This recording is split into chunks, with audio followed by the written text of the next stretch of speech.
Buenas tardes, hermanos, bienvenidos a este servicio, culto vespertino que tenemos en nuestra congregación. Vamos a empezar con una palabra de oración, primero dándoles la bienvenida y decirles que es un gozo para nosotros poder comunicarnos con ustedes una vez más este día domingo. Esperamos que se hayan conectado en la mañana, hayan sido edificados con la predicación de la palabra y el culto o servicio virtual que estamos teniendo por ahora, temporalmente, y queremos hacer lo mismo ahora en la tarde, así que rogamos que ustedes vayan uniéndose a la conexión y nosotros vamos a elevar una palabra de oración para poner este tiempo en sus manos y pedir su guía en todo lo que vayamos a hacer.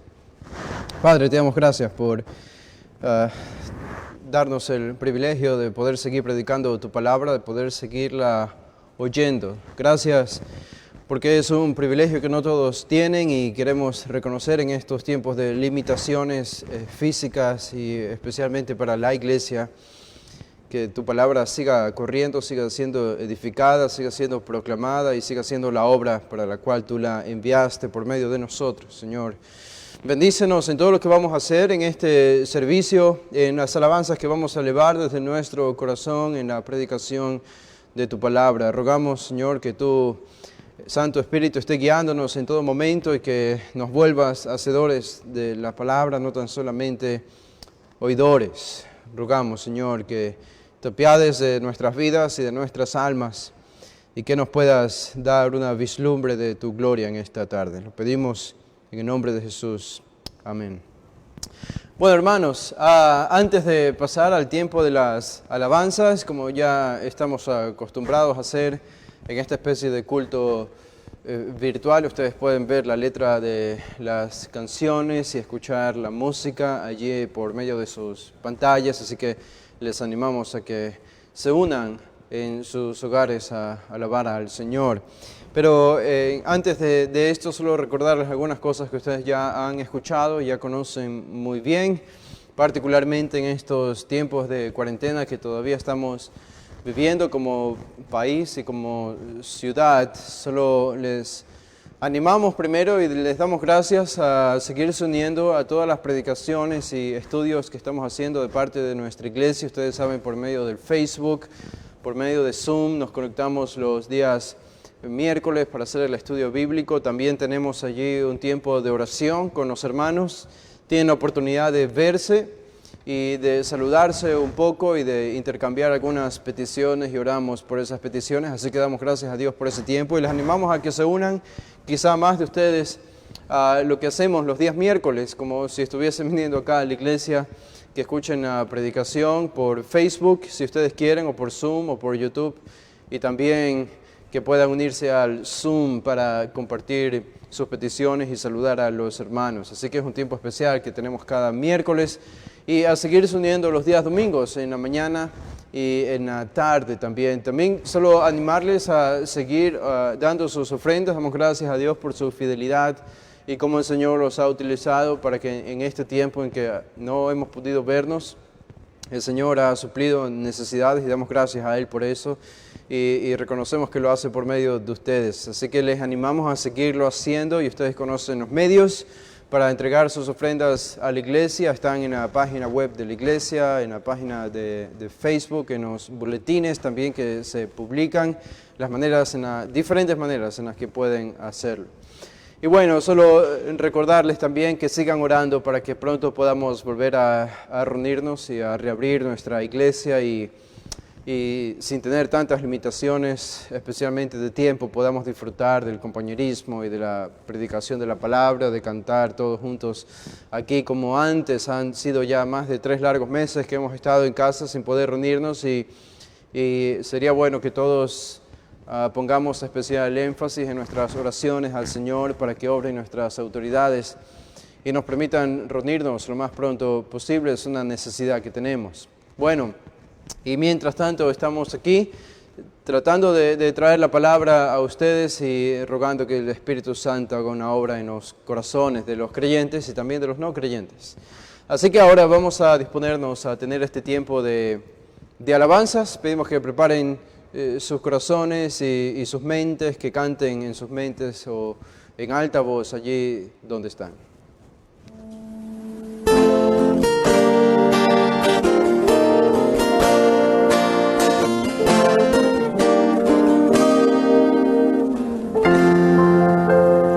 Oh gran Dios altísimo, reina en mi corazón.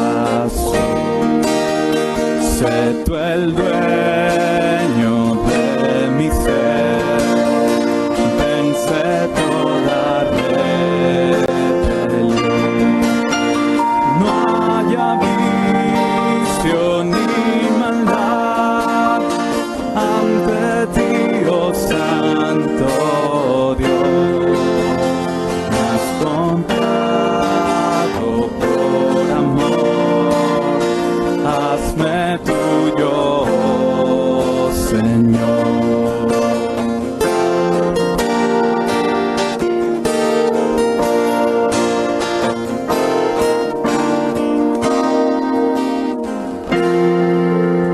Mi pecado me cegó, no escuchaba yo tu voz, ignoraba tu amor, me alejé de ti, Señor. Mas tu Espíritu me dio vida y tu palabra obró. A tu Hijo conocí, su evangelio me salvó.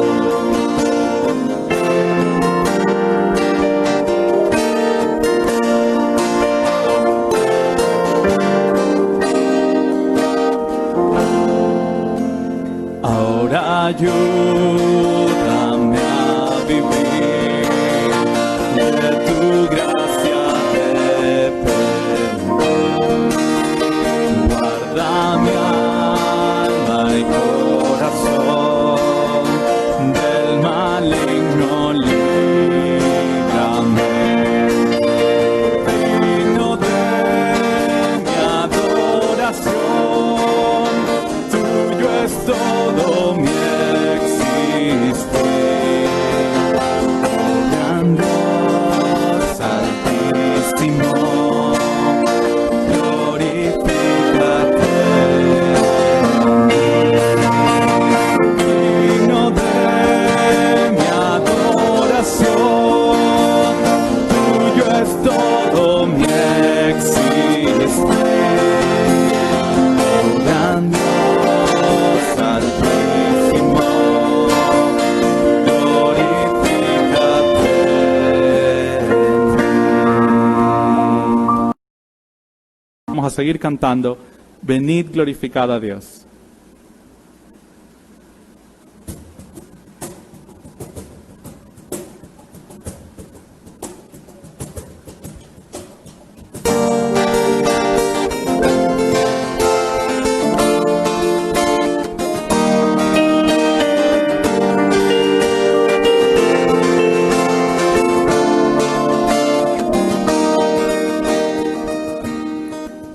Venid, glorificad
Glorificada Dios, creyentes del Señor, el sello de su espíritu por fe tenemos hoy.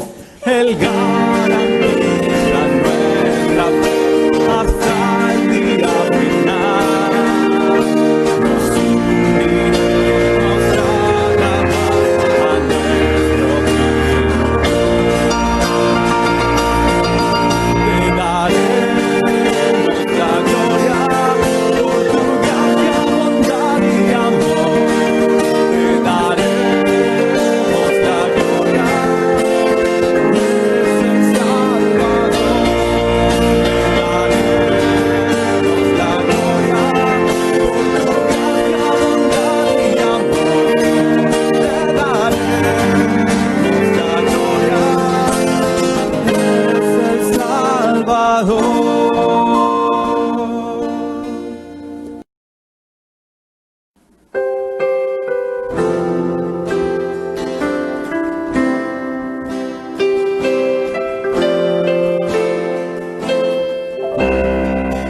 Ante el trono celestial, Él intercede hoy por mí.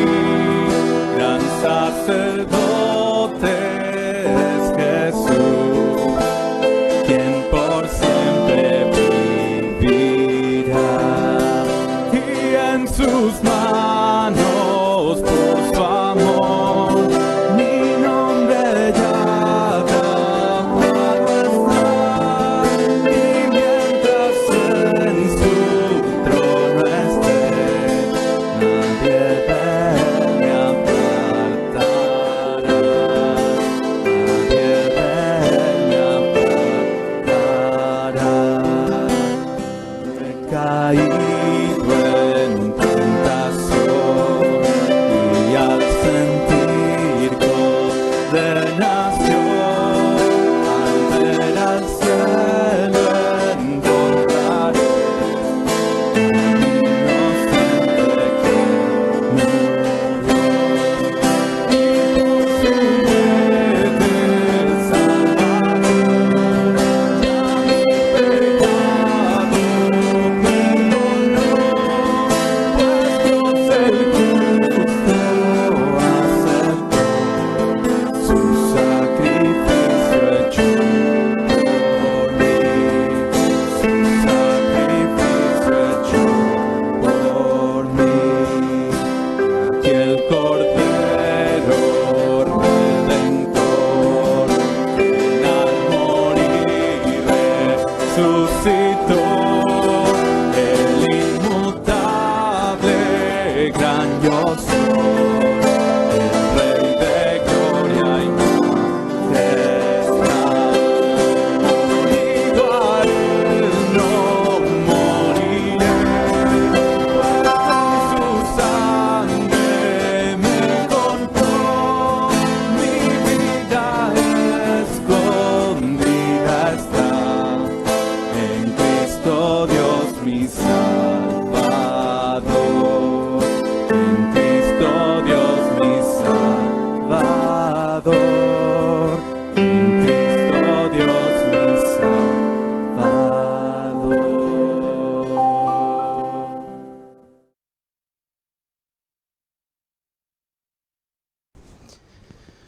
Bien, hermanos, esperemos hayan disfrutado el tiempo de las alabanzas que hemos tenido preparado para ustedes. Debemos reconocer que es un poco extraño predicar en una iglesia vacía. No es normal para nosotros y esperamos que no se vuelva normal como una nueva normalidad, sino que pronto podamos volver a predicar con ustedes estando aquí sentados. Pero es algo extraño para nosotros hacerlo, pero estamos confiando en que hay personas y hermanos del otro lado de la pantalla que están escuchando estas prédicas y eso nos anima para seguirlo haciendo. Así que se pueden abrir sus Biblias en el Evangelio de Lucas. Hoy vamos a continuar con nuestra serie de Lucas, Quizá algunos están orando para que esta serie termine lo más pronto posible. Apenas vamos por el capítulo 10 de Lucas, son 24 capítulos, no hemos llegado ni siquiera a la mitad, pero como todos hemos aprendido bien, es preferible avanzar lentamente antes que avanzar rápidamente y superficialmente. No queremos ser superficiales, sino tratar de escarbar lo que la palabra de Dios contiene. Así que si ustedes abren en el capítulo 10 de Lucas, tenemos hoy un pasaje interesante que está localizado en el versículo 21 hasta el versículo 24. Lucas 10, versículo del 21 al 24. La semana pasada, si ustedes recuerdan, el objeto de nuestro estudio estuvo en los versículos 17 al 20, apenas estos 4 versículos que nos mostraron la verdadera fuente de gozo de los discípulos. Esta fue la enseñanza de Jesús, especialmente en el versículo 20. Y el contexto de todo esto, ustedes recuerdan, es cuando los discípulos regresan de la misión a la que Jesús los envió después de hacer milagros y sanar enfermedades y expulsar demonios. Ellos retornaron con una actitud de gozo en el versículo 17, porque los demonios se sujetaban en el nombre de Jesús, y esto es lo que provocó la respuesta de Jesús. Así que cuando leemos el versículo 21 al 24, no debemos leerlo aisladamente, sino como un texto que complementa lo que Lucas nos ha contado inmediatamente antes de esto. Vamos a dar lectura a este pasaje, Lucas 10, versículo 21. Dice: en aquella misma hora Jesús se regocijó en el Espíritu y dijo: yo te alabo, Padre, Señor del cielo y de la tierra, porque escondiste estas cosas de los sabios y entendidos y las has revelado a los niños. Sí, Padre, porque así te agradó. Todas las cosas me fueron entregadas por mi Padre, y nadie conoce quién es el Hijo sino el Padre, ni quién es el Padre sino el Hijo, y aquel a quien el Hijo lo quiera revelar. Verso 23, y volviéndose a los discípulos, les dijo aparte: bienaventurados los ojos que ven lo que vosotros veis, porque os digo que muchos profetas y reyes desearon ver lo que vosotros veis y no lo vieron, y oír lo que oís y no lo oyeron. Como les decía, sería muy difícil para nosotros entender este texto si no lo vemos conectado al pasaje anterior. Lo que Jesús enseña teóricamente en el versículo 20, lo enseña en la práctica en el versículo 21. Si ustedes se fijan en el versículo 20, Jesús les dice a los discípulos que habían llegado con gozo, que habían llegado regocijándose porque los demonios estaban sujetándose en el nombre de Jesús. Jesús responde en el versículo 18 y 19, claro que sí, porque esta es parte de la batalla cósmica entre Satanás y Dios, entre los demonios y los ángeles, y lo que ustedes están haciendo es parte de la obra de Dios, el reino viniendo a este mundo y desechando el poder de las tinieblas. Y Jesús añade en el versículo 19, y aún más, les doy potestad de hollar serpientes y escorpiones y sobre toda fuerza del enemigo, y nada os dañará. Jesús no hace sentir mal a sus discípulos. Jesús no se lamenta de este gozo de sus discípulos, más bien confirma de alguna manera, inicialmente por lo menos, confirma este gozo diciéndoles que aún Él les ha dado potestad y poder de hollar y vencer, en otras palabras, a todos sus enemigos, sobre toda la fuerza del enemigo, y nada os dañará. Ellos tenían entonces la autoridad para ir al mismo infierno y rescatar almas del infierno, proclamando el reino de Dios, proclamando el evangelio. Pero la rectificación sí la encontramos en el versículo 20. Y Jesús retoma el tema del gozo que Lucas inició en el versículo 17. Jesús lo retoma y corrige. No estaba mal que los discípulos se hayan gozado de que ellos, por el poder de Jesús y la autoridad divina, estaban venciendo al poder de las tinieblas, estaban desechando a los demonios de las aldeas y ciudades de Galilea. Eso no estaba mal, no estaba necesariamente mal el gozo, pero el versículo 20 Jesús sí reubica ese gozo. Y dice Jesús: no os regocijéis de que los espíritus se os sujetan. Y ese no os regocijéis lo vemos Por lo menos yo lo veo más un gozo menor al gozo comparado con lo que Jesús dice al final del versículo 20. No es necesariamente una prohibición absoluta por lo que encontramos en el versículo 18 y 19. Pero en comparación a lo que Jesús va a decir, el gozo de vencer al poder de las tinieblas debe ser mínimo o debe quedar opacado. Al compararlo con este gozo, dice Jesús, sino regocijaos de que vuestros nombres están escritos en los cielos. La verdadera fuente de gozo de un cristiano, aunque estemos venciendo al poder de las tinieblas, dice Jesús a los 70, está en el hecho de que ustedes tienen sus nombres escritos en la nueva ciudad, en el cielo. Ustedes son ciudadanos del cielo. Y sus nombres han sido asegurados allí.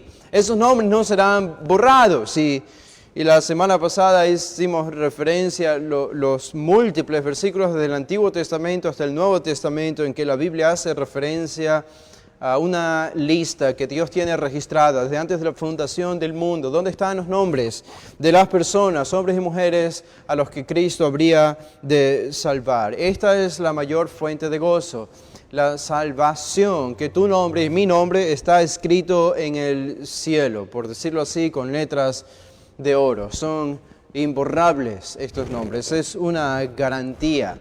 Esa es la fuente de gozo, dice Jesús en el versículo 20. Ahora, esto es lo que Jesús enseña teóricamente a sus discípulos. Él simplemente les ha dicho, ustedes deben gozarse en que sus nombres están escritos en los cielos. Inmediatamente, si ignoramos por un momento el título en negrilla que aparece ahí en las versiones nuestras, aquí en la Reina Valera, dice por lo menos Jesús se regocija. Es muy obvio el título en negrilla. Claro, Jesús se regocija, pero si ignoramos ese título y pasamos inmediatamente a leer el versículo 21, ustedes se dan cuenta que lo que Jesús acaba de enseñar teóricamente, en principio, en palabras, a sus discípulos, Él lo va a demostrar en la práctica. Dice el versículo 21, en aquella misma hora, dice, Jesús se regocijó en el Espíritu. Jesús no solo enseñó a sus discípulos a regocijarse por medio de las palabras o las predicaciones o la teoría, sino también por medio de la práctica. Él les mostró lo que era un verdadero creyente que se regocija con un gozo supremo, un sumo gozo. Así que encontramos en este versículo 21 cómo Jesús se dirige al Padre de una forma directa, y es no algo muy convencional en los evangelios. Encontrar a Jesús hablando al Padre de manera directa. Tenemos textos así, hay múltiples textos así en los evangelios, y sobre todo en el evangelio de Juan, si ustedes recuerdan, en el capítulo 19, cuando Jesús eleva la oración sacerdotal, y otros textos más que encontramos a lo largo de los evangelios. Pero este pasaje es particular y es el único, en realidad, en todos los evangelios. Es el único pasaje que atribuye gozo a Jesús. Eso no significa que esta es la única ocasión en la que Jesús sintió gozo durante su vida terrenal. Sabemos que Dios es un Dios que se goza.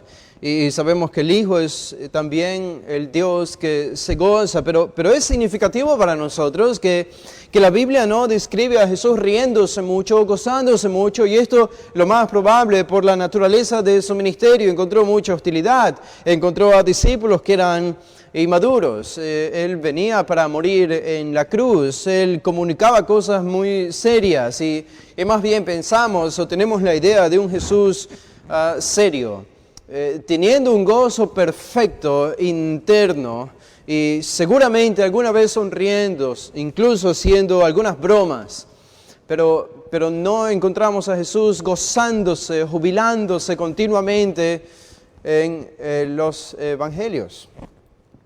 Algunos payasos que quieren ser pastores piensan que esa es la forma en la que debemos hacer ministerio, pero es otra vez significativo el hecho de que Jesús sea atribuido con un júbilo solamente una vez en todo su ministerio terrenal, y eso lo encontramos aquí en el versículo 21. El texto dice que Jesús se regocijó en el Espíritu.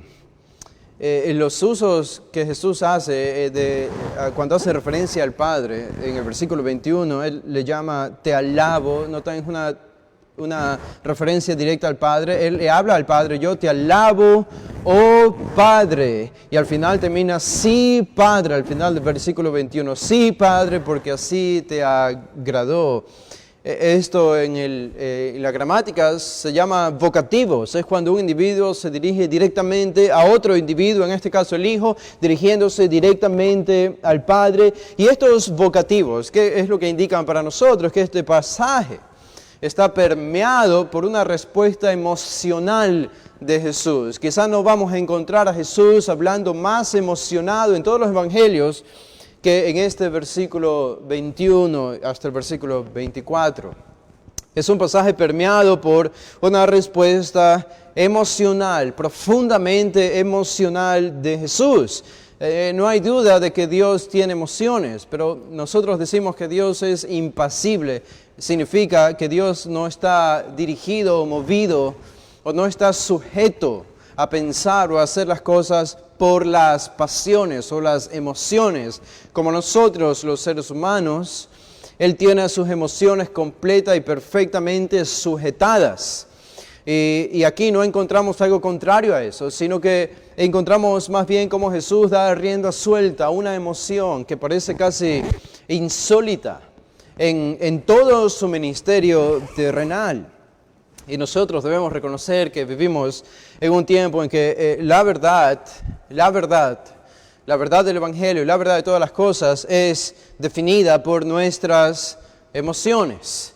Desde hace algunos siglos, algunos filósofos y teólogos liberales se les ocurrió que la mejor manera de acercarnos a Dios y adorar a Dios y conocer a Dios era por medio de nuestros sentimientos.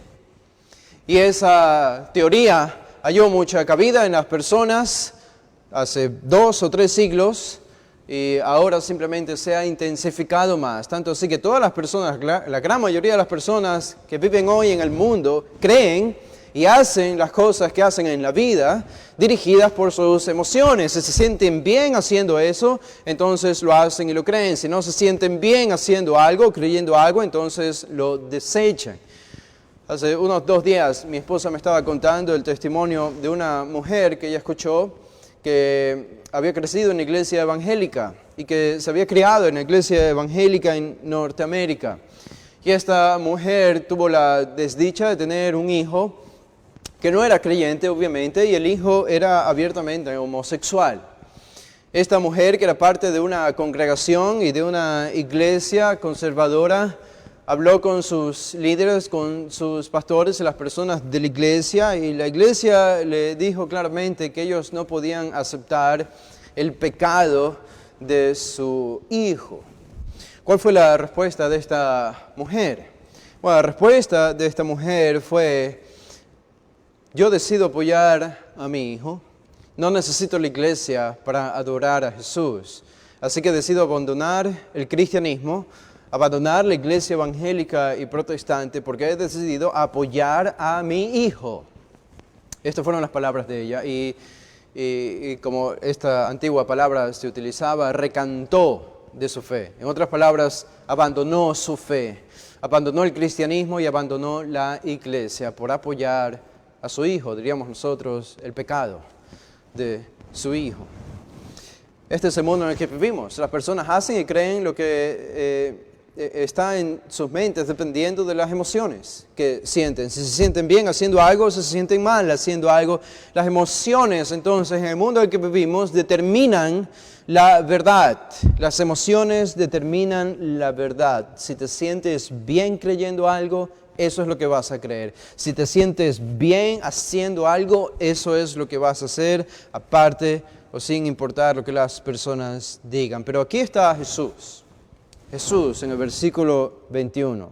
Y en Jesús, las emociones no determinan la verdad, sino que la verdad determinan las emociones. Y es exactamente lo que encontramos en el versículo 21. No podemos dudar de que Jesús evidencia un sumo gozo, un sumo regocijo aquí en el versículo 21. Pero ese gozo, esa emoción que se desborda y se hace externa en la persona de Jesús, ustedes notan que viene a raíz de una verdad que él creía. Y dice el versículo 21, yo te alabo, oh Padre, Señor del cielo y de la tierra, porque escondiste estas cosas de los sabios y entendidos y las has revelado a los niños. Sí, Padre, porque así te agradó. En el mundo de Jesús, en el mundo cristiano, en el mundo de la iglesia evangélica sana, hay que seguir añadiendo adjetivos ahora. En ese mundo, el mundo al que nosotros pertenecemos, el de la cosmovisión bíblica, el punto de vista de Dios, la verdad determina nuestras emociones. La verdad determina cómo nos sentimos. La revelación de la salvación de los pecadores. Esta fue la causa que originó el gran gozo en Jesús. La salvación, el sumo gozo. Jesús se regocijó. Si ustedes se fijan en el versículo 21 aparece esta palabra, regocijó. Regocijó, hemos hablado de esto, pero no hemos explicado lo que significa. Esta es una palabra agaliao. Agaliao no es la misma palabra que se traduce muchas veces como gozo en el Nuevo Testamento. Esta palabra significa estar excesivamente gozoso. Podemos usar una palabra que no es muy usada en el español, pero es la palabra exultarse. Exultarse comunica esa idea de un júbilo, pero no solo interno, sino externo. La palabra que aparece como gozo frecuentemente en el Nuevo Testamento hace referencia a ese gozo que los cristianos tenemos, pero que es más bien un estado interno, por medio del cual permanecemos en gozo a pesar de las circunstancias, pero es un estado interno. Esta palabra es algo diferente. Esta palabra no es solamente el estado interno de gozo, es una palabra que necesariamente se evidencia externamente. Ustedes recuerdan cuando David danzó. David no pudo contener el gozo cuando estaban trayendo el arca de Dios de nuevo al tabernáculo en Israel. Y tal gozo tuvo David que danzó delante del arca y danzó delante de todo el reino de Israel. No pudo contener su gozo. Jesús no pudo contener su gozo. No pudo contener su gozo. Es lo que comunica esta palabra. Literalmente significa brincar de gozo. No aparece, y es significativo esto también, que es una palabra que no aparece fuera de la Biblia. No es una palabra que era utilizada por el mundo griego secular, con probablemente una excepción. Y algunas formas de esta palabra aparecen en el Evangelio de Lucas. Y ustedes se pueden fijar algo muy interesante, y es que todas estas personas a las que se dice que se gozaron como Jesús se gozó, tienen exactamente el mismo objeto de gozo, la misma verdad. En Lucas 1, en la historia, la narración de la natividad de Jesús, el anuncio del nacimiento de Jesús, el Mesías, y de Juan el Bautista, dice versículo 14, Lucas 1:14, y tendrás gozo y alegría, y muchos se regocijarán de su nacimiento, el nacimiento de Juan el Bautista, que vendría a anunciar el nacimiento de Jesús. En el versículo 44, o la venida de Jesús, en el versículo 44 dice, porque tan pronto como llegó la voz de tu salutación, dice Elizabeth, a mis oídos, la criatura saltó de alegría en mi vientre. Es la misma palabra, saltó de alegría. Ustedes se dan cuenta, es un gozo que no puede ser contenido. Aquí Juan el Bautista, estando en el vientre de Elizabeth, cuando escuchó la voz de María, saltó de alegría. Fue un gozo que no pudo ser contenido. El versículo 47, cuando María exalta a Dios por las cosas que habían sucedido y el nacimiento futuro del Mesías, ella dice en el verso 47, mi espíritu se regocija en Dios mi Salvador. Y todas estas causas de regocijo son exactamente las mismas. Tienen un solo objeto, que es el Salvador. En Mateo 5:12, cuando Jesús enseña las bienaventuranzas a sus discípulos, Jesús les dice, gozaos y alegraos, porque vuestro galardón es grande en los cielos, teniendo en vista la futura redención, la glorificación y el estado eterno. Eso causa gozo. En Hechos 2:26 también, escribiendo allí Lucas, dice David, citando un salmo de David en el Antiguo Testamento, donde hacía referencia al Mesías, él dice, por lo cual mi corazón se alegró y se gozó mi lengua, se alegró mi corazón. Y esto en referencia a la resurrección del Mesías. Primera de Pedro también, no voy a leer por tiempo, pero en Primera de Pedro 1:6, 1:8, 4:13, habla acerca del mismo gozo en vista de la salvación que ha sido revelada para nosotros y la futura glorificación. Judas 24 dice, y aquel que es poderoso para guardaros sin caída y presentaros sin mancha delante de su gloria con gran alegría, dice, con gran alegría. Aquí está la alegría del creyente, la alegría de Dios, al estar delante de su presencia, viendo nuestra redención consumada y finalizada en los cielos. Y Apocalipsis 19, 7, termino con esta nota, gocémonos, dice, y alegrémonos, y démosle gloria, ahí está la palabra, alegrémonos, y démosle gloria. ¿Por qué? Porque han llegado las bodas del Cordero. Ha llegado el tiempo en que el Cordero viene a ver a su iglesia y viene a retirar a su iglesia para que la iglesia, como una esposa lista y preparada, esté próxima al matrimonio, a las bodas del Cordero. Y es en ese contexto donde otra vez aparece la palabra júbilo, que se traduce como regocijo, un júbilo. Entonces no hay otro texto, como decíamos, en los evangelios en el que se describa a Jesús de una manera como esta, tan jubiloso, tan contento, tan feliz, tan alegre, que no pudo contener esta emoción y la dejó salir, como David cuando danzó por el arca del pacto. Y esta palabra no hace referencia, como decía, al mero gozo, sino que va más allá. Es lo opuesto a sentir vergüenza. Incluso una forma diferente de esta palabra es usada para hacer un contraste con la vergüenza. Y lo opuesto a sentir vergüenza es hacer algo públicamente y exteriormente sin tener ningún tipo de vergüenza. Y esto es como Lucas describe a Jesús aquí en el versículo 21. Ahora, la pregunta que podemos hacer y debemos hacer, aunque ya lo leímos, es ¿por qué este júbilo repentino de Jesús?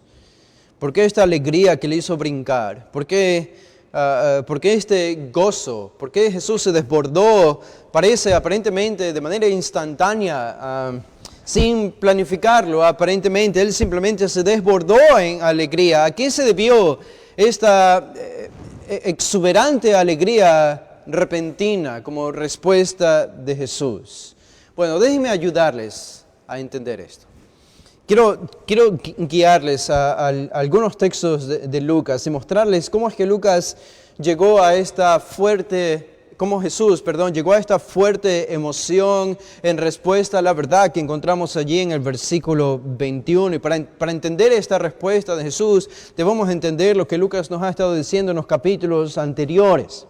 Y en los capítulos anteriores estamos encontrando que para Jesús, y era muy claro y obvio para él, los judíos estaban teniendo mucha dificultad con entender su mensaje, estaban teniendo mucha dificultad con volverse sus discípulos y sus seguidores. Le escuchaban, le veían hacer milagros, pero aún no se atrevían, aparte de los 12 y aparte de los 70 y algún grupo mínimo más.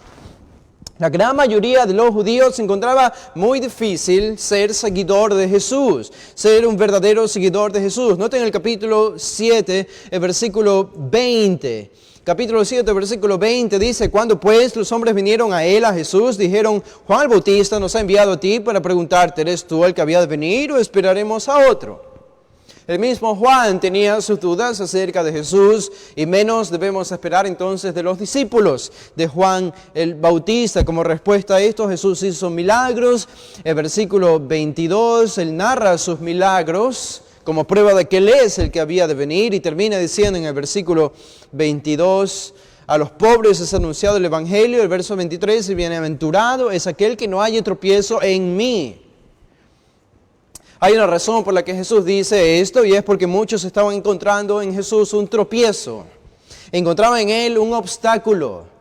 y no se volvían sus seguidores. Noten el versículo 30, dice: mas los fariseos y los intérpretes de la ley desecharon los designios de Dios respecto de sí mismos, no siendo bautizados por Juan. Al rechazar el bautismo de Juan, estaban rechazando también el mensaje de Jesús, quien fue el que Juan anunció. Esta es la resistencia que encontró Jesús en su ministerio. En el versículo 33 dice: porque vino Juan el Bautista, dice Jesús, que ni comía pan ni bebía vino, y decís: demonio tiene. Viene el Hijo del Hombre, que come y bebe, y decís: este es un hombre comilón y bebedor de vino, amigo de publicanos y de pecadores.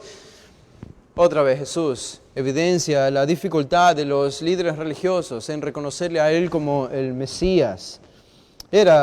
Eran argumentos incluso ridículos que ellos tenían para no venir a Jesús. El versículo 39, cuando vio esto, el fariseo que le había convidado a Jesús, dijo para sí: si fuera profeta, conocería a quién y qué clase de mujer es la que le toca, que es pecador. Aquí tenemos un fariseo que lo invita a Jesús porque tiene alguna curiosidad o quería tentarle.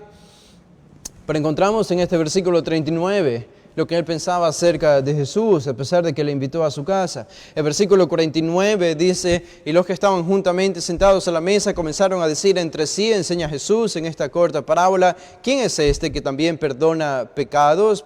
Esta narración, y esta es la respuesta de los fariseos. Jesús perdonó el pecado de una prostituta, y ellos reaccionaron de esta manera: ¿quién es este? ¿Quién es este que se atreve a perdonar pecados si solo Dios puede hacerlo? Hay resistencia. Jesús está predicando, Jesús está haciendo milagros, está anunciando el Evangelio, el perdón de pecados, pero los judíos están ofreciendo cada vez más resistencia a su ministerio. En el capítulo 8, el versículo 10, dice: y él dijo: a vosotros os es dado conocer los misterios del reino de Dios, pero a los otros por parábolas, para que viendo no vean y oyendo no entiendan. Esto es el contexto de la parábola de los terrenos, cuando viene el sembrador y 3 de los terrenos eran corazones duros. ¿Qué está diciendo Jesús aquí? Hay corazones duros. Esta es la razón por la que no creen en mí, porque sus corazones son duros. Hay resistencia a su ministerio. No había duda de esto. El versículo 18 dice allí mismo, capítulo 8, versículo 18: mirad pues cómo oís, dice Jesús, porque todo el que tiene se le dará, y a todo el que no tiene, aun lo que piensa tener, se le quitará. Esta es la advertencia, especialmente para los que no oían a Jesús. El versículo 21, él entonces respondiendo les dijo: mi madre y mis hermanos son los que oyen la palabra de Dios y la hacen. Sus propios hermanos no creían en él para este tiempo. Y él pone la relación más importante entre él y sus discípulos como una relación que está permeada por la obediencia, antes que lazos familiares. Sus familiares eran una evidencia de la dureza del corazón de los judíos cuando él vino aquí. El versículo 53 dice, versículo 53, y se burlaban de él sabiendo que estaba muerta. Cuando Jesús sanó a la hija de Jairo y la resucitó, los judíos que estaban ahí, amigos de Jairo, siervos de Jairo o familiares, se burlaron de Jesús. ¿Qué demuestra eso? Este es un pequeño versículo en toda la narración que aparentemente no tiene importancia, pero este versículo 53 muestra la incredulidad de los judíos. El versículo 56 dice, sus padres estaban atónitos, pero Jesús les mandó que a nadie dijesen lo que había sucedido. ¿Por qué? Porque Jesús ya sabía que no creían. Y el hecho de ver o saber que él había resucitado un muerto o una muerta no iba a hacerlos creer, iba solamente a acelerar la persecución contra él. El capítulo 9, el versículo 5, cuando Jesús envía a los 12, dice, y donde quiera que nos recibieren, salid de aquella ciudad y sacudid el polvo de vuestros pies en testimonio contra ellos. Jesús está reconociendo que hay personas en Galilea que van a rechazar la predicación y a los 12 porque son enviados por Jesús. Esto de nuevo intensifica el hecho de que los judíos estaban encontrando difícil volverse discípulos de Jesús y lo demostraron al rechazar a sus propios discípulos. En el versículo 7 al 9 encontramos el evento de Herodes, y Herodes pregunta en el versículo 9, dice, a Juan yo le hice decapitar. ¿Quién pues es este de quien oigo tales cosas? Esta es una pregunta que refleja incredulidad incluso de los gobernantes de Palestina, de Israel. El versículo 18 dice, que Jesús preguntó a sus discípulos, ¿quién dice la gente que soy yo? Y el versículo 20, ellos respondieron y Pedro respondió, tú eres el Cristo de Dios, el Hijo del Dios viviente. Y esta es una revelación, dice Jesús, que viene del Padre. Y noten, el versículo 51 en adelante, Jesús les encargó rigurosamente que no se lo dijesen a nadie. E inmediatamente Jesús anuncia en el versículo 22 su propia muerte. Y eso otra vez nos recuerda que habían judíos que iban a matar a Jesús como respuesta a su rechazo, a su resistencia. Y eso es todo lo que nos dicen todos estos versículos hasta el versículo 27. Jesús afirma que va a ser rechazado por los judíos, algo que los discípulos encontraron difícil de creer al inicio. El versículo 44 dice Jesús a sus discípulos, haced que os penetren bien en los oídos estas palabras, porque acontecerá que el Hijo del Hombre será entregado en manos de hombres. Otra vez, ellos me odian, ellos resisten a mi ministerio, ellos me van a matar. Al final, el versículo 53, cuando Jesús se dirigía a Jerusalén, pasó por Samaria, ¿y qué pasó? No le recibieron porque su aspecto era como de ir a Jerusalén. Los samaritanos tampoco creían en Jesús. Y el versículo 57 al 62, habían 3 hombres que querían ser sus discípulos, pero encontraron algún obstáculo en Jesús. No encontraron que las demandas de Jesús eran lo suficientemente aceptables para la cosmovisión de vida que ellos tenían. Y por lo tanto decidieron rechazar ser sus discípulos. Jesús incluso encontró a estos hombres que tenían una buena intención, pero no estaban dispuestos a ir hasta el final, como los 12 y como los 70 con Él. Y por último, en el capítulo 10 y versículo 10, cuando Jesús envía a los 70, mas en cualquier ciudad donde entréis y no os reciban, saliendo por sus calles, decid, aún el polvo de vuestra ciudad se ha pegado a nuestros pies. Y a continuación viene el juicio sobre las ciudades de Galilea por permanecer en incredulidad y no creer en Jesús, en su ministerio. Todo esto enfatiza que la dificultad en seguir a Jesús simplemente se iba acrecentando conforme pasaba el tiempo. Jesús ya se dirigía a Jerusalén. Y Jesús solo tenía este pequeño puñado de hombres que le seguían y algunas mujeres que Lucas menciona en el capítulo 8 que se habían convertido en sus discípulos. Tenemos los 12, algunas mujeres los 70, probablemente algún pequeño número más. Pero de toda la población de Galilea, 150,000 o 250,000 personas, probablemente ni siquiera 100 habían decidido ir al final con Jesús, estando dispuestos a dar sus vidas por ser sus discípulos. Y este es un número muy pequeño, es un ínfimo número comparado a toda la población de judíos en Galilea que vieron sus milagros y que le escuchaban enseñar y predicar todos los días acerca del reino. Sus corazones eran muy duros. Entonces, cuando Jesús ve a sus discípulos regresar de la misión a la que Él los envió, Jesús entonces encuentra un gran contraste entre lo que Él había visto en el escenario público de su ministerio, el rechazo de los judíos hacia Él, y lo que Él estaba viendo en estos 70 que habían retornado de vencer el poder de las tinieblas, que habían retornado de vencer al mismo Satanás y a sus demonios por su mismo poder, que habían venido de proclamar el mensaje del reino, y ellos vienen gozándose, porque Satanás y sus demonios estaban sujetándose a su poder otorgado por Jesús. Y Jesús les dice, esperen un momento, no deben regocijarse en esto. Hay algo más importante y es su salvación, que sus nombres están escritos en los cielos. Su salvación es una garantía, la salvación de pecadores. Y cuando Jesús pronuncia estas palabras, aparentemente simplemente como una respuesta, una rectificación a sus discípulos, quizá no se levantó en esa mañana meditando en que esto iba a ocurrir. Quizá no sabía cómo los discípulos iban a responder a la misión y con qué palabras iban a llegar a Él, a sus oídos.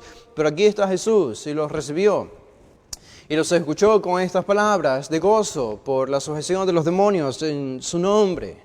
Y Jesús, como sabía toda la verdad, les dice, esto no es la mayor causa de gozo. La mayor causa de gozo es que el Padre salva a pecadores. Y cuando Jesús pronunció esas palabras, inmediatamente se encendió una emoción desde su alma y de su corazón que no pudo ser contenida. Casi sin avisarlo, sin premeditarlo. Al momento de mencionar estas palabras, rebosó de gozo porque meditó en ese instante, meditó en la verdad y en la realidad de que Dios salva a pecadores, como nos dice el versículo 21.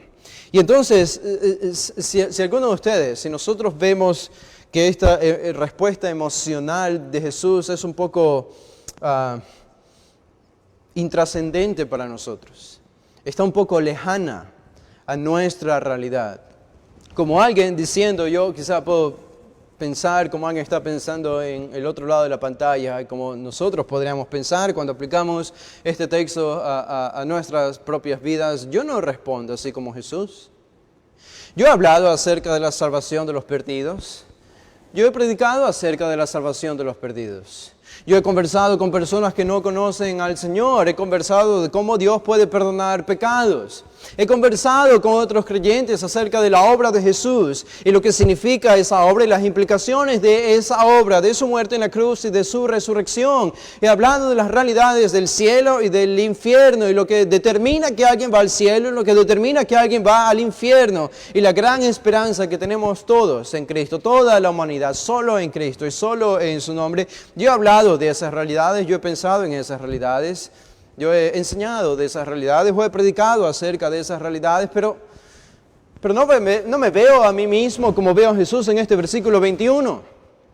Que al pronunciar esta realidad de los nombres de estos discípulos escritos en los cielos, rebosó de un gozo incontenible, tanto así que saltó de júbilo, como David danzaba en el Antiguo Testamento. Esto para una mente legalista no tiene sentido. Para otros, muchos, quizá podríamos ser algo indiferentes a esta respuesta emocional de Jesús. Y probablemente la razón por la que vemos esta respuesta de Jesús algo extraña, ajena a nosotros, intrascendente para nosotros, es simplemente se deba a la realidad de que no hemos pasado el suficiente tiempo en la presencia del Señor.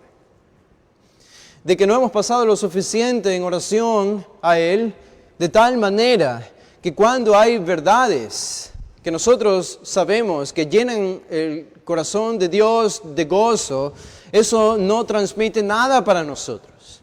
Y nos hemos acostumbrado a hablar de estas verdades de forma muy mecánica. Este es el gran aporte que hicieron los puritanos en los siglos que vinieron después de la Reforma, siglo XVII, siglo XVIII y siglo XIX.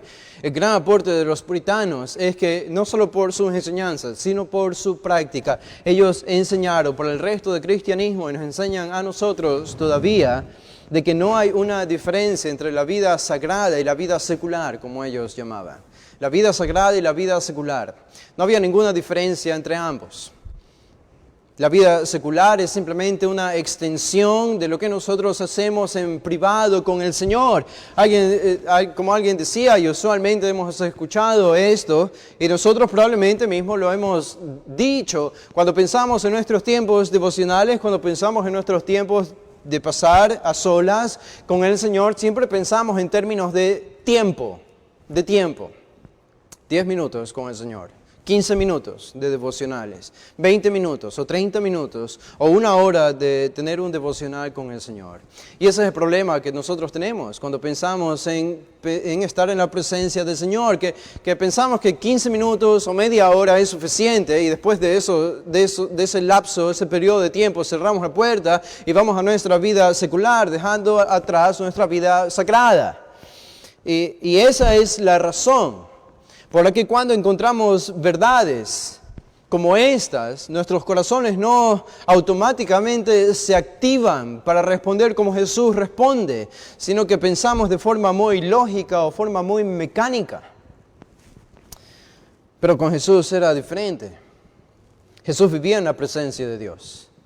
Jesús no dedicaba solamente tiempos a Dios. Él vivía Él vivía en la presencia de Dios, y esa es la clave. Y porque Él vivía en la presencia de Dios, cuando mencionó que estos hombres tenían sus nombres escritos en los cielos, su corazón automáticamente rebosó de gozo. En Jesús no había una duplicidad que podemos encontrar en nosotros. No existía tal cosa. Lo que Él era en la vida sagrada, lo era en su vida pública, en este caso en su ministerio. Y esta es la clave para entender la respuesta emocional de Jesús. Por tanto, esta es la realidad que hizo que Jesús se desborde en alegría. Y a propósito, el versículo 21 dice que Él se regocijó en el Espíritu Santo. En el Espíritu Santo. La Reina Valera no incluye la palabra santo, pero hay otros manuscritos que se incluyen la palabra santo. Aunque no tenga la palabra santo, no hay diferencia. Esta es una referencia al Espíritu Santo. Este es un gozo trinitario. Jesús vivió aquí en la tierra como un hombre. Y Él tenía que vivir su vida delante de Dios como un hombre. Por lo tanto, Él oraba porque necesitaba orar. No oraba solamente para darnos ejemplo de cómo orar. No oraba Jesús solamente para enseñarnos o darnos un modelo para seguir su oración. Jesús oraba porque Él, sobre todas las cosas, necesitaba orar. Porque Él vivió como un hombre, igual a nosotros. Y para evitar la tentación y evitar el pecado, Él necesitaba vivir en la presencia de Dios. Por lo tanto, necesitaba orar. Y todas las cosas que hizo Jesús, las hizo en el poder del Espíritu. Por lo tanto, Él vino como un hombre, Él necesitaba orar. Y cuando hacía los milagros en el poder del Espíritu Santo.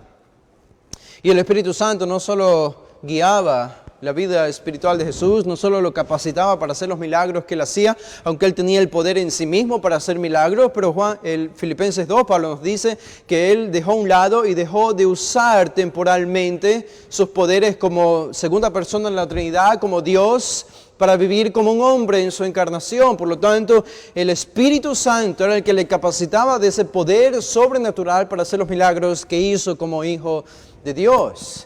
Pero el Espíritu Santo no solo le capacitaba de poder, sino también le capacitaba de la actitud que Él necesitaba. Como hombre, el Espíritu Santo moraba en Él. Y el Espíritu Santo le guiaba, le capacitaba en poder, pero le daba la actitud que Él necesitaba.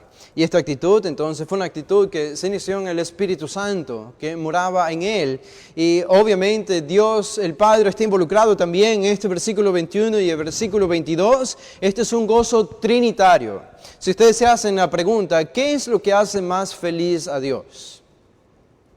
¿Qué es lo que puede hacer más feliz que cualquier otra cosa al Dios que habita en la luz inaccesible, allá tan lejos de nosotros, en su presencia, en su morada eterna, en su morada infinita, desde antes de la fundación del mundo? ¿Qué puede hacer alegrar más a este ser infinito que es Dios? ¿Qué verdad, qué realidad Jesús dice aquí en el versículo 21? Y esto no deja de sorprender, que Él ha revelado estas cosas a los niños: el perdón de pecados, la salvación, la vida eterna. Esto es lo que hace más feliz a Dios. Es una verdad sorprendente para nosotros que podamos entender esto. Este pasaje, desde hace tiempo he pensado, es un pasaje que de alguna manera Lucas es como que abre la ventana del cielo y nos permite asomarnos dentro de la casa, que es la habitación celestial, nos permite vislumbrar algo de lo que es la relación entre el Padre y el Hijo y el Espíritu Santo. Y nos permite entender algo que es inaccesible para nosotros porque somos humanos y Dios es eterno y Él es infinito y es espiritual y es como sería una especie de conversación entre el Padre y el Hijo, una conversación infinita. ¿Con qué tipo de actitud tendrían esta conversación infinita y de qué cosas hablarían? Y no deja de sorprender el hecho que de las cosas que hablarían es de la redención de los pecadores. Como si Dios, alguien diría, no tiene cosas más importantes por las que regocijarse o hablar con su Hijo y con el Espíritu Santo o con sus ángeles. Dios, las glorias del cielo, cosas que nosotros ni siquiera conocemos ni sabemos. Pero aquí encontramos el verdadero corazón divino, el verdadero corazón de Jesús, la devoción divina por salvar pecadores. Una devoción que supera infinitamente más que nuestra propia devoción por la salvación de pecadores. Es una devoción que tú y yo no podemos entender, pero Él tiene una devoción por salvar a los pecadores y que la demuestra aquí Jesús en su gozo desbordante. Él se goza por esta misma verdad y esta misma realidad. Ahora me doy cuenta que ya se nos va a acabar el tiempo. ¡Wow! Y bueno, tenemos unos 10 minutos más y en estos minutos que nos quedan podemos enfocarnos en lo que dice el versículo 21, por lo menos. Podemos dividir este pasaje en 3 puntos sencillos y ponemos a Jesús como el referente principal. En este pasaje Jesús vemos que se regocija, se llena de júbilo porque se llena de júbilo por la fuente de la revelación que es la salvación, vamos a verlo aquí. Pero Él se llena de júbilo por la fuente de la revelación, se llena de júbilo por el medio de esa revelación y se llena de júbilo por los beneficiarios de esa revelación. Y en primer lugar, la fuente de la revelación, dice el versículo 21, Jesús se dirige al Padre y le dice, yo te alabo, oh Padre, Señor del cielo y de la tierra. Esta es la primera frase con la que Jesús comienza. Jesús comienza con una confesión, con una profesión, con una alabanza. La palabra aquí que se traduce como te alabo es exomologueo. Exomologueo es una palabra muy familiar o familia de otra palabra más conocida que es homologueo. Y homologueo significa, de donde viene la raíz de la palabra homos, lo mismo. Logeo es decir lo mismo. De ahí viene la palabra confesar los pecados, es opinar lo mismo que Dios opina acerca de los pecados. Eso es confesar los pecados, es decir lo mismo. Este verbo entonces, exomologueo, tiene la forma, inicia un salmo de alabanza, un salmo de acción de gracias, y por eso ha sido traducido como te alabo. Yo pienso como tú piensas acerca de este asunto particular. Yo creo lo que tú crees acerca de este asunto particular. Y como sé que lo que tú crees es verdad, entonces yo te alabo, Padre. Es lo que está diciendo Jesús. En otras palabras, Jesús eleva un salmo de alabanza en este versículo 21. Eleva un salmo de acción de gracias y de alabanzas al Padre desde lo profundo de su corazón y lleno de júbilo. Tal cual David y los salmistas en el Antiguo Testamento, como si Jesús los estuviese imitando aquí. Y Él dice, tú eres el Señor del cielo y de la tierra. Tú eres el Señor del cielo y de la tierra. Esta es una descripción de dominio y control absoluto del Padre sobre todas las cosas, sobre todo el orden creado, tanto las cosas que hay en el cielo como las cosas que hay en la tierra. Jesús le está diciendo, Padre, yo te alabo, tú tienes el derecho y el poder de salvar a quien quieras y de no salvar a quien no quieras. Tú tienes el poder y el derecho de hacer lo que tú quieras con tu creación. Por eso Jesús pudo decir en Mateo 28, toda potestad me es dada en el cielo y en la tierra, en el contexto de la gran comisión, porque el Padre tiene esta potestad sobre el cielo y la tierra. Ahora, ¿por qué Jesús piensa en el dominio absoluto de Dios cuando dice, oh Padre, Señor del cielo y de la tierra? Tú eres el dueño absoluto de todas las cosas, por lo que está a punto de decir. Dice, porque esta es la causa del gozo de Jesús, del júbilo de Jesús. Y Él le alaba al Padre y describe su dominio y control soberano y absoluto sobre todas las cosas, porque dice, escondiste estas cosas de los sabios y entendidos y las has revelado a los niños. Por 2 cosas, esencialmente 2 verbos. Por un lado, porque Él escondió estas cosas de los sabios entendidos y porque reveló estas cosas a los niños. ¿Cuáles son estas cosas? En el contexto de Lucas es la proclamación del reino de Dios. El mensaje que los 70 habían sido enviados a proclamar. El Hijo ha venido, el Mesías ha venido para dar salvación y perdón de pecados. Es esencialmente el Evangelio. El Evangelio. Estas son las cosas, estas cosas que han sido escondidas. A continuación, entonces, por eso Jesús en el versículo 21 está diciéndonos la razón por la que algunos creen y otros no. Si hace alguien la pregunta, y es una pregunta algo popular que escuchamos a nuestro alrededor. ¿Por qué algunos creen? ¿Por qué algunos se vuelven cristianos? ¿Y por qué otros no? ¿Por qué otros no? ¿Acaso no es muy obvio la verdad? Bueno, sí, la verdad es muy obvia. Hay un solo Dios, hay un solo Cristo, y no hay otra forma de salvación sino por Él. Y Jesús responde a esa pregunta. ¿Por qué algunos creen y otros no? Porque Dios el Padre ha decidido y decidió esconder estas verdades del Evangelio a los sabios y entendidos y las decidió revelar a los niños. Esta es la razón última, hermanos, de que mucha gente permanece en tinieblas y huye de la verdad.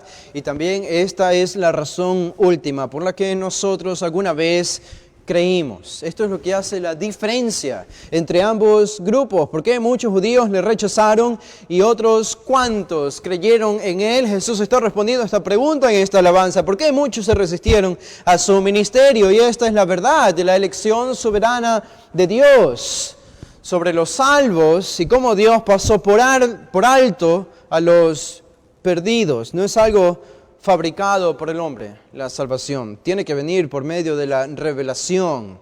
Has revelado a los niños. ¿Se fijan? La salvación, como enseñan las religiones, no es la fabricación humana del hombre llegando a Dios, es Dios llegando al hombre. El hombre ha recibido esta revelación. Has revelado esto. Tú revelaste estas verdades. Pero nos encontramos con una aparente paradoja en este versículo 21. El hecho de que Dios esconda algo parece comunicar que es un tanto injusto. ¿Acaso Dios no quiere la salvación de todos? Pablo nos dice eso en 1 Timoteo. Él desea que todos sean salvos. Pedro nos dice lo mismo en su carta.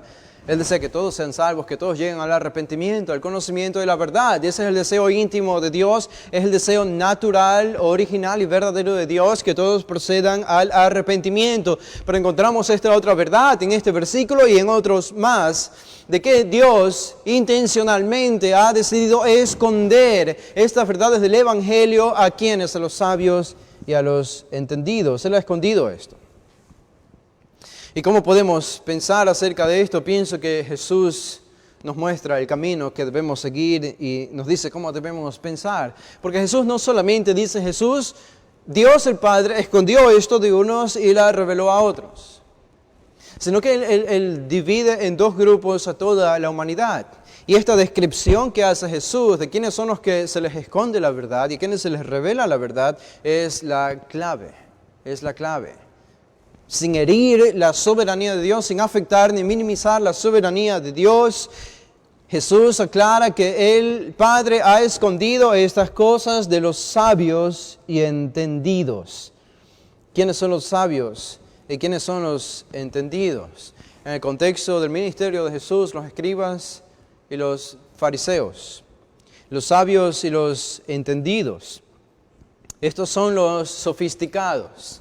Estos son los profesionales, estos son los educados, estos son los que saben el camino, estos son los que conocen el camino y saben lo que tienen que hacer para llegar a la verdad.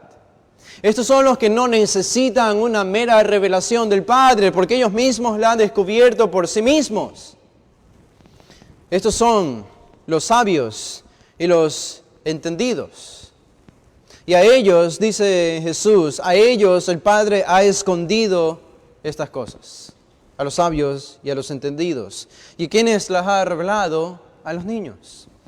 Pienso que no es casualidad el hecho de que Jesús le llame Padre a Dios, porque era su Padre, en un sentido particular, que no es nuestro Padre, aunque sí es nuestro Padre, pero no como era el Padre y es el Padre del Hijo de Cristo.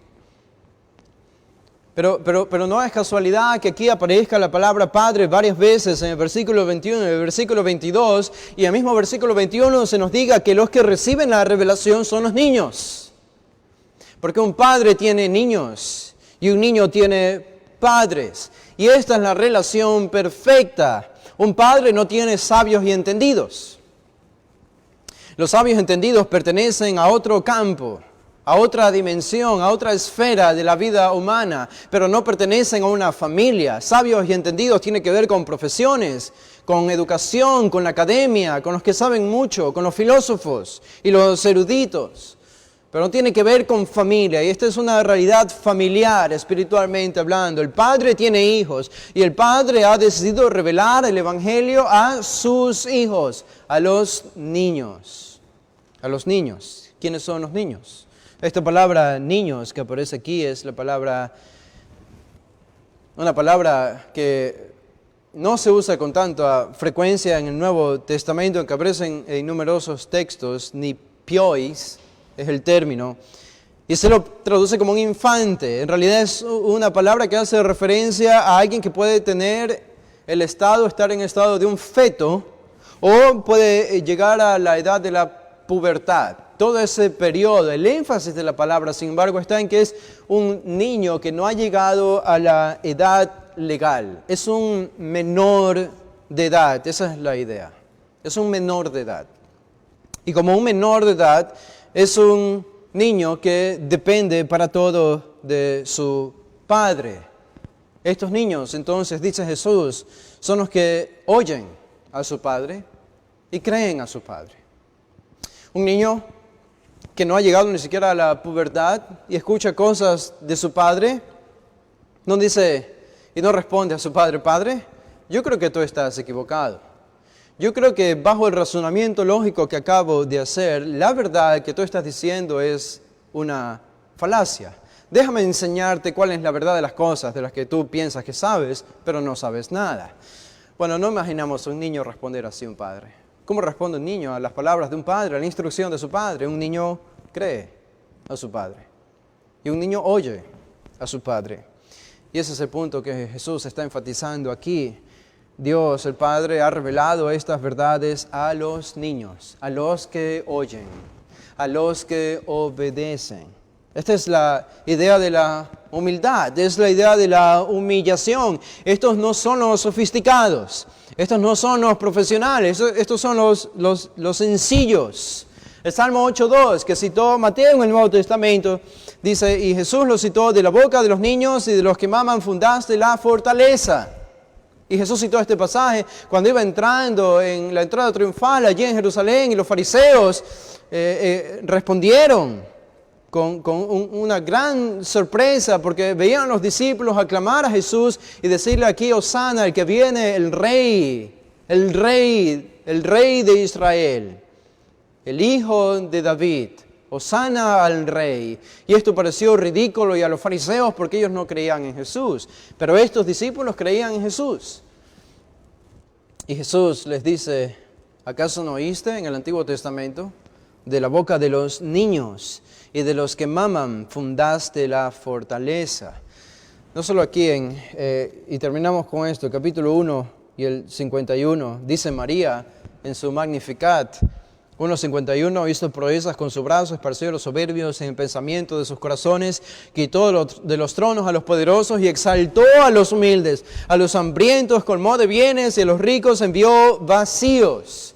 La exaltación de los humildes y la humillación de los grandes, de los ricos, de los sabios, de los entendidos, de los muy sofisticados. El capítulo 4, el versículo 18, dice Jesús, leyendo Isaías: el Espíritu del Señor está sobre mí, por cuanto me ha ungido a enviar buenas nuevas. ¿A quiénes? A los ricos, no, a los pobres en espíritu. Ellos no eran pecadores, porque sí eran pecadores, pero Jesús no vino por ellos. ¿Por qué? Porque no era del tipo de pecadores que Dios salva. Dios solo salva a un tipo de pecadores, y es el tipo de pecador que se ve a sí mismo como un pecador. Ellos son los niños, por quienes Jesús vino. Así que sabemos que esta es la verdad que llenó de gozo el corazón de Jesús en la bienaventuranza. Ustedes recuerdan: bienaventurados los pobres en espíritu, no los ricos en espíritu, no los orgullosos. Bienaventurados los pobres en espíritu. Sí es cierto que Jesús se deleita en la elección soberana del Padre, pero tengan en cuenta también que esta salvación es recibida por los que tienen la actitud correcta, y es la actitud de niños. Y sabemos que Jesús no se deleita en la condenación de los perdidos. Más tarde, en el capítulo 19 de Lucas, Él lloró al ver a Jerusalén. Esta es la actitud opuesta de Jesús, una profunda tristeza que le llevó a llorar. Pero este no era el momento de llorar, este era el momento de alegrarse, porque Jesús estaba ponderando la realidad de la salvación de los pecadores. Por tanto, si alguien hace la pregunta más profunda de todas las preguntas, ¿por qué el Padre esconde la verdad de la salvación a unos y la revela a otros? ¿Acaso no puede salvar a todos? La respuesta es claro que Dios puede salvar a todos. Y la pregunta que se nos hace es entonces, ¿por qué no lo hace? ¿Por qué no salva a todos? Y aparte de la actitud clave que encontramos en el versículo 21, que son los niños los que reciben la salvación, Jesús responde a esa palabra. Esa pregunta, al final del versículo 21, Jesús dice, sí, Padre, porque así te agradó.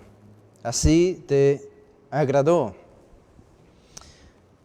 Si alguien hace esta pregunta, la respuesta es porque así le agradó al Padre.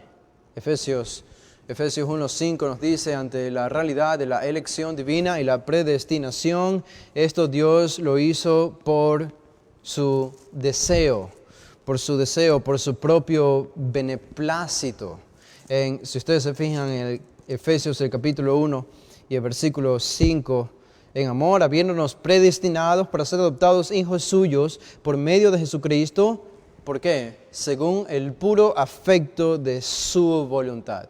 El puro afecto de su voluntad. Más allá no podemos ir. Esa es la última explicación que un cristiano tiene para responder a este tipo de preguntas.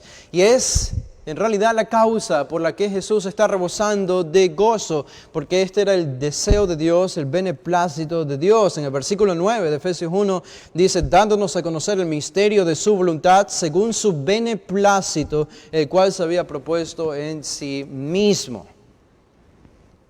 Bueno, este gozo desbordante que encontramos aquí en Jesús, primero se debe a que Él conocía cuál era la fuente de esta revelación, de esta salvación. Era el Padre, la revelación del Padre a los niños. Y eso nos lleva al segundo punto, que es el medio de esa revelación por la cual los pecadores son salvos. Pero eso lo vamos a dejar para la otra semana, si Dios lo permite. Vamos a tener una palabra de oración y terminar. Padre, gracias te damos, Señor, por estas verdades maravillosas que tú nos muestras en este maravilloso y profundo pasaje. Queremos vivir en la realidad de la presencia de Dios y queremos ser como Jesús, de los que se llenan de júbilos por este tipo de verdades. No por verdades que son temporales, no por beneficios, Señor, que son materiales. Hay algo que no se compara a nada de esto. Y queremos imitar a Jesús, Señor. Y necesitamos estar más tiempo contigo, con Él, en el poder del Espíritu. Y rogamos que obres en nuestros corazones para esto mismo. Esta verdad, esta realidad del perdón de los pecados. Con qué frialdad nosotros solemos hablar de esto o pensar acerca de esto, y vemos que aquí en Jesús causó un júbilo que le llevó incluso a brincar de alegría. Y te rogamos, Señor, que nos ayudes a entender la profundidad de esta verdad. Este es el gozo que debemos tener a pesar de toda circunstancia. El gozo de saber que tú salvas a pecadores y de que tú has revelado esta salvación a los niños, a nosotros, a los que no somos nada y a los que nada podemos hacer por recibir esta salvación. Nunca dejaremos, Señor, de alegrarnos y de gozarnos por esta verdad. Guárdanos de que alguna vez pensemos que son verdades muy repetitivas o ya conocidas para nosotros. Si no lo fue para Jesús, mucho menos para nosotros. Siempre es una causa renovada de gozo el meditar en tu obra redentora. Guárdanos, Señor, en el resto de este día. Nos encomendamos en ti, lo pedimos todo en el nombre de Jesús. Amén.